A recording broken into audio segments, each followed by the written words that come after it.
dapat menghadiri rapat kerja Komisi 11 DPR RI dalam suasana yang tentram dan damai. Pada kesempatan yang baik ini kami akan menyampaikan tentang perkembangan realisasi subsidi dan kompensasi dalam APBN tahun anggaran 2025. Tapi mungkin karena saya waktunya agak terbatas, saya akan agak singkat sedikit ya Pak. Cuman saya respon sedikit terhadap tadi klaim dari BUMN bahwa beberapa ada yang subsidinya belum dibayar di tahun 2024. Saya sudah confirm sama tim kami di sini, 2024 subsidinya sudah dibayar penuh, termasuk kompensasinya. Yang terakhir bulan Juni ya, yang untuk Pertamina dan PLN Juni. Jadi harusnya sudah clear Pak itu. Saya nggak tahu kenapa belum masuk ke rekening mereka. Mungkin kita cek nyangkutnya di mana di mereka, tapi di tempat kami sudah kami kirim. Saya akan masuk langsung ke perkembangan dan tantangan subsidi. Tadi Pak Ketua juga bilang subsidi adalah untuk mengatasi ketidaksempurnaan pasar. Saya setuju Pak, setuju sekali, karena tidak semua anggota masyarakat bisa menikmati atau bisa menikmati kue perekonomian secara merata. Jadi subsidi adalah salah satu alat untuk memastikan mereka juga bisa menikmati kue ekonomi kita yang sedang berkembang. Tapi saya tahu juga bahwa kalau kita salah sasaran, subsidi bahkan bisa memperburuk ketidaksempurnaan pasar. Itu yang kita monitor terus ke depan. Jadi nanti BUMN juga harus lebih hati-hati kalau menyalurkan subsidi, jangan sampai menimbulkan tadi ketidaksempurnaan di pasar kita sendiri. Relatif tingginya Ketua, bisa interupsi. Silakan Pak. Pak Menteri, sebelum maju lebih ini, tadi malam kita rapat sama BUMN itu sampai hampir jam 10 malam. Dan datanya itu data terakhir, bahwa mereka masih punya tunggakan. Nah ini harus dibuat clear dulu. Jadi mana yang benar ini? Pak, Jadi datanya mereka atau datanya Pak Menteri, supaya kita nggak saling salah menyalahkan. 2020 Gitu Pak, tolong di-clearin dulu. Antara di dalam pemerintah, ini kan pemerintah. Itu Pak. ya, setahu saya sampai saat sekarang ya 2024 semuanya sudah dibayarkan datanya. Nanti kalau mereka ada klaim data yang belum dibayar, suruh menghadap saya secepatnya Pak. Tapi yang data yang kita miliki seperti itu. Memang 2025 masih ada yang belum dibayarkan, triwulan pertama, kedua, tapi kita mengikuti prosedur yang sedang berjalan sekarang.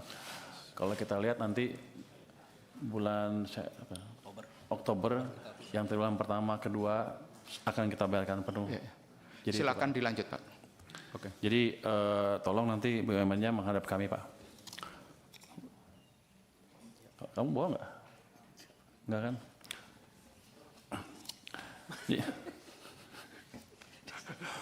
Relatif tingginya belanja negara didorong oleh relatif tingginya realisasi subsidi dan kompensasi.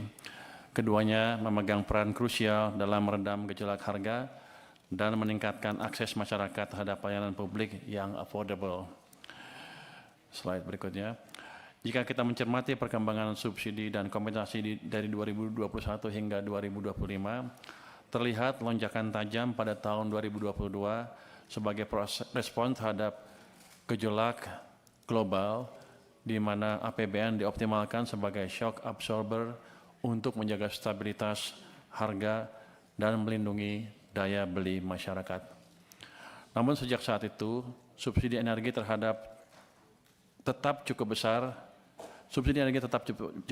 seiring volatilitas harga komoditas, ICP, dan tekanan terhadap nilai tukar.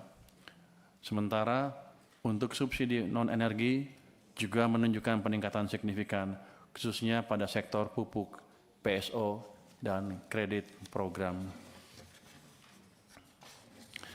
Gambar ini mencerminkan pendekatan holistik pemerintah dalam menjaga produktivitas dan akses publik terhadap layanan dasar. Slide 9. Subsidi energi sangat dipengaruhi oleh 3 faktor utama, yaitu harga minyak dunia, nilai tukar rupiah, dan volume konsumsi. harga jual BBM dan tarif listrik telah disesuaikan sejak tahun 2022, namun belum mencapai harga keekonomian. Pemerintah tetap berkomitmen untuk meningkatkan ketepatan sasaran melalui pemanfaatan data terpadu subsidi energi nasional yang menjadi fondasi transformasi subsidi berbasis penerima manfaat. Next. Selama ini pemerintah menanggung selisih antara harga keekonomian dan harga yang dibayar masyarakat melalui pemberian subsidi dan kompensasi baik energi dan non-energi. Misalnya, untuk Pertalite, masyarakat hanya membayar Rp10.000 per liter dari harga keekonomian Rp11.700 per liter, sehingga APBN harus menanggung Rp1.700 per liter atau 15% melalui kompensasi. Untuk solar, masyarakat hanya membayar Rp6.800 per liter dari harga keekonomian sebesar Rp11.950 per liter, sehingga APBN menanggung Rp5.150 per liter atau sekitar 43%. Untuk LPG 3 kg, subsidi mencapai 70% dari harga keekonomian. Pola serupa terjadi pada listrik, solar, dan minyak tanah. Ini adalah bentuk keberpihakan fiskal yang akan terus dievaluasi agar lebih tepat sasaran dan berkeadilan. Next. Namun berdasarkan data Susenas menunjukkan bahwa masyarakat sangat mampu, yaitu desil 8-10, masih menikmati porsi signifikan dari subsidi energi. Sejalan dengan hal tersebut, ke depan kita akan terus berusaha agar subsidi dan kompensasi lebih tepat sasaran dan lebih berkeadilan. Selanjutnya, kita akan telah bagaimana subsidi dan kompensasi berkembang dalam beberapa tahun terakhir, serta tantangan yang dihadapi. Hingga 31 Agustus 2025, realisasi subsidi dan kompensasi mencapai sekitar Rp218 triliun, dipengaruhi oleh fluktuasi harga minyak mentah Indonesia atau ICP, depresiasi nilai tukar, dan pertumbuhan volume konsumsi barang bersubsidi. Data menunjukkan bahwa ada peningkatan konsumsi barang bersubsidi, termasuk bahan bakar minyak, yang naik sekitar 3,5%, LPG 3 kg naik 3,6%, pelanggan listrik bersubsidi naik 3,8%, dan pupuk mengalami peningkatan sebesar 12,1%. Ini peningkatan yang terbesar. Kondisi ini mengindikasikan bahwa subsidi menjadi instrumen penting untuk menjaga kestabilan harga serta daya beli masyarakat.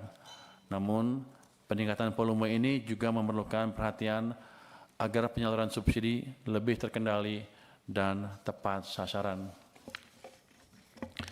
Dari sisi anggaran, pagu subsidi dan kompensasi